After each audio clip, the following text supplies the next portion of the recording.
Hello and welcome to Prog Chattery 777. We are talking about Genesis. We've made it to the second proper album by the band. This is Nursery Cryme, technically the third, but it's the second proper album. That's a theme to these videos, it seems. All these bands have a proper start. But yeah, Nursery Cryme. This is a lot of people look to this as being, you know, a definite prog classic, and it is. It's a beautiful memento of the era, but I don't think it is their best album, and I don't think it is you know, the best classic prog album out there. But it shows them right again. They're right on the cusp of really just, you know, they're honing in on that, what they're trying to go for. They're honing in on the storytelling and the fable stories and the theatrical kind of whimsical English imagery and whatnot. They've really kind of found that. Unfortunate side note regarding this album cover, I bought this one used, and there's this stupid sticker of something there, and there's some other sticker. Someone tried to customize the artwork. That is, it really upsets me actually looking at this. Side note, because it is a great album cover. I think it's a legendary album cover, really. Look at that scene. The kind of Victorian era, you know, mansion and that. It's hard for me to figure out where the stupid stickers are and where they're not. Yeah, the album also has a nice little gatefold in there with lots of song lyrics and little kind of stories that, you know, little sides that kind of explain the stories a little bit more. During the live concerts, Peter Gabriel would often tell these little short stories while the band was tuning, and they became a legendary early Genesis thing. I think, anyway. I think it's really unique. I don't think Gabriel was doing the costumes around Nursery Cryme. He hasn't quite reached that madness yet, but he's finding his you know, he was definitely finding his showmanship slowly but surely. Yeah, important note, this is the first album by the classic Genesis lineup, actually. That's very important to note. This is the first time we have Peter Gabriel singing. We've got Tony Banks on the keyboards. We've got Mike Rutherford on bass. Those three are the same from the last album, but on guitar to replace Anthony Phillips, we have Steve Hackett, who is a really cool guitar player. Didn't actually go to any Robert Fripp school, but I mean, he was listening to Fripp, and you could say he's kind of, his playing is inspired from the school of Frippisms. Very atmospheric player, Steve Hackett. He didn't necessarily do a lot of crazy wild lead stuff, although he did a lot of tapping. There's a lot of songs that have the tapping. He wasn't, you know, your typical, you know, kind of guitar player. Atmosphere. And also, most notable, replacing poor John Mayhew on the drums, we have Phil Collins. And as I said last time, Phil Collins, I think, is one of my favorite drummers ever. He's also a really good singer, and he sings a song on this album. The first time Phil would sing on a Genesis song. And yeah, his drumming is just fantastic. I mean, he was brought in as the musical kind of person.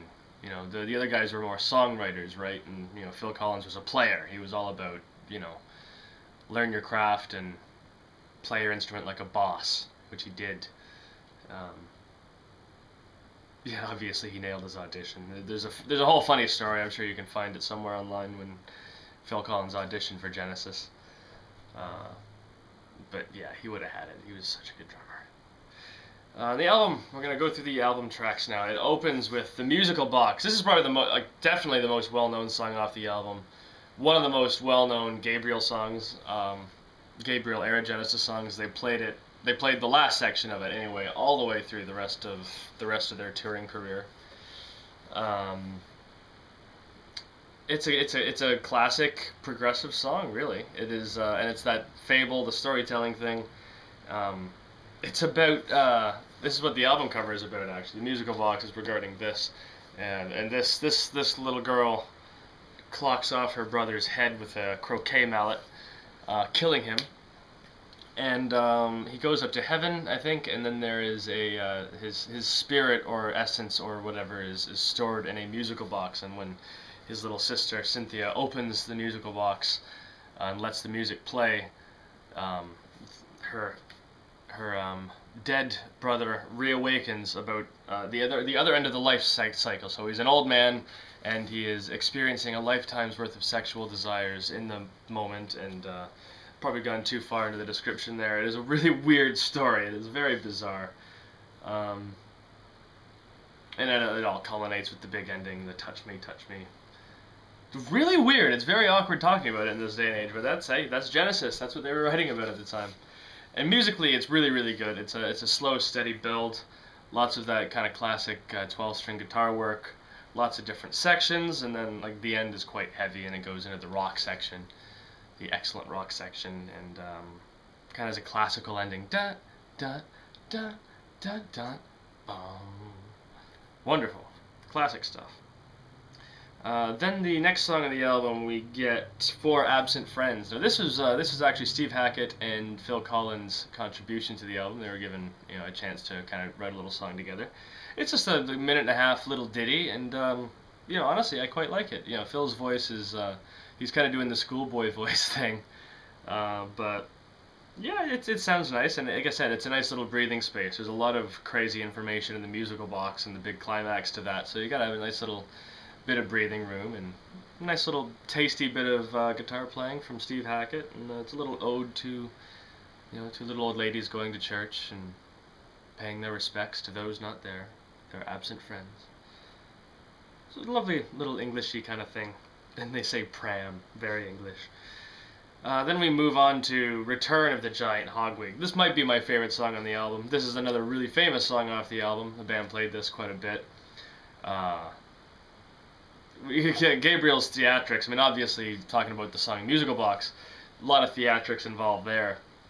But the voices he does in Return of the Giant Hogweed, particularly at the end, are just, they're so funny. They're so fun.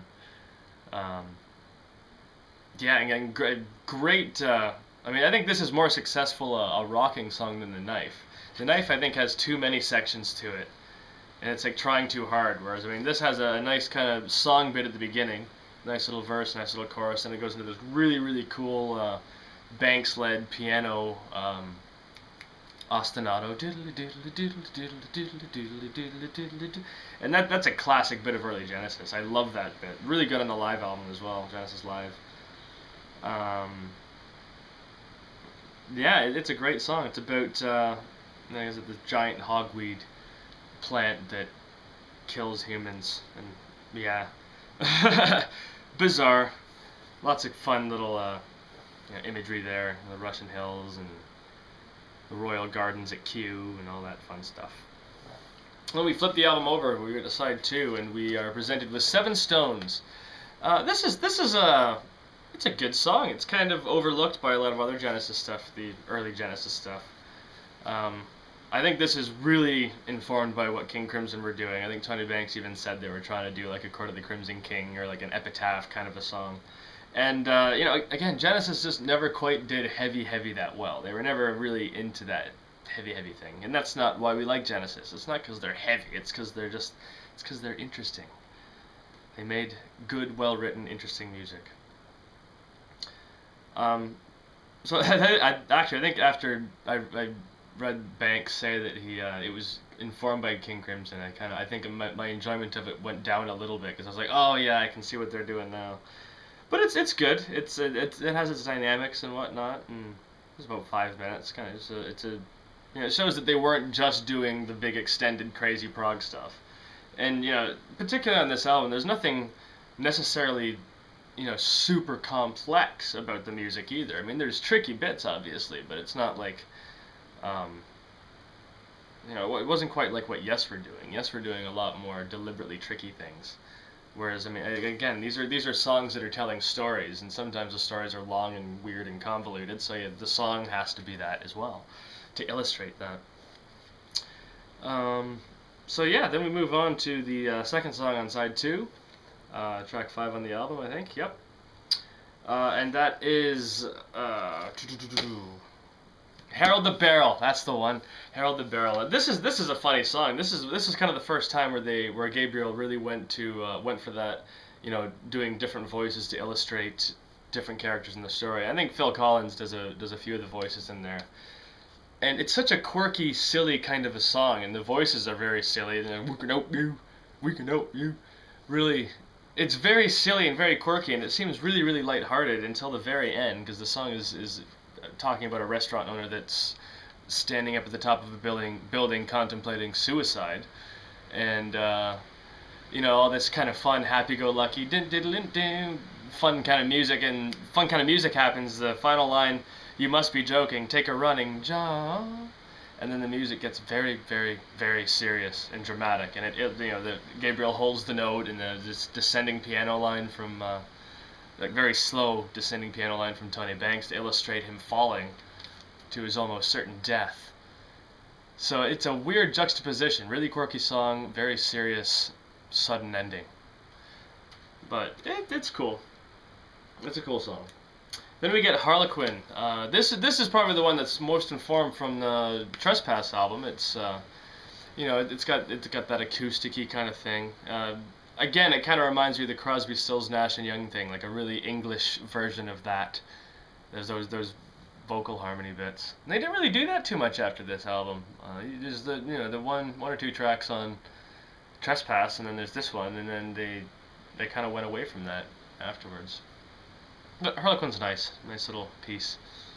Then we finish off with, I think this could be my favorite song on the album. It's a toss-up between the Fountain of Salmacis and Giant Hogweed for me. Fountain of Salmacis is a really, really good song, and this is the first time I think that Genesis were starting to play their instruments. Phil Collins, he brought his player influence into the band, and they do some really, really cool jazzy lines here. I love the interplay between Mike Rutherford and Phil Collins. It's that boom, ga-doom, ga-doom, ga-doom, ga-doom, ga-doom. It's the kind of got a bit of a fusion thing, and that would kind of play a bigger role in the late '70s of Genesis. They would do a bit of fusion, and this is the first time you hear that.